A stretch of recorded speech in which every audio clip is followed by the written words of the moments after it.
মানুষের হৃদয়ের গভীরে অসীম শক্তি।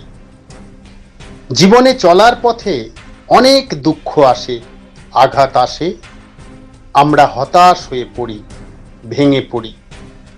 এমন অনেক পরিস্থিতির শিকার হই যখন চারপাশে শুধুই অন্ধকার দেখি, দু চোখে আধার নেমে আসে। সেই সময় দুঃখ, হতাশা ও ব্যর্থতা আর ভয় আমাদের মনকে আচ্ছন্ন করে তোলে। স্বামী বিবেকানন্দ আমাদের স্মরণ করিয়ে দিয়ে গিয়েছেন, অন্ধকারকে দোষ দিয়ে বসে থাকলে আলো আসে না, আলো জ্বালাতে হয় নিজের ভেতরেই। মানুষের হৃদয়ের গভীরে অসীম শক্তি, সাহস এবং আশার প্রদীপ জ্বলছে। সেই আলোকে জাগিয়ে তোলার নামই জীবন সাধনা। তাই প্রতিদিন একটু সৎ চিন্তা, একটু ভালো কাজ, একটু বেশি ভালোবাসায় ধীরে ধীরে মনকে আলোকিত করতে পারে।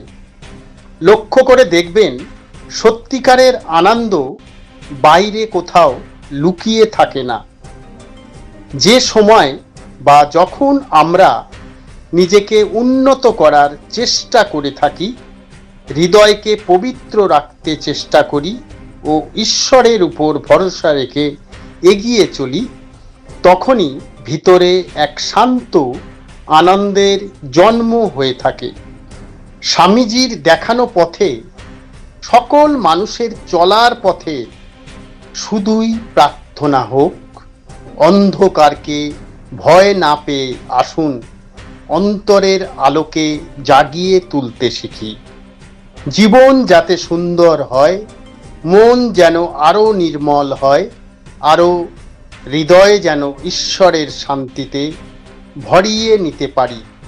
স্বামী বিবেকানন্দ বলেছিলেন, ভগবান যদিও সর্বত্র আছে বটে, কিন্তু তাকে আমরা জানতে পারি মানব চরিত্রের মধ্য দিয়ে। নমস্কার।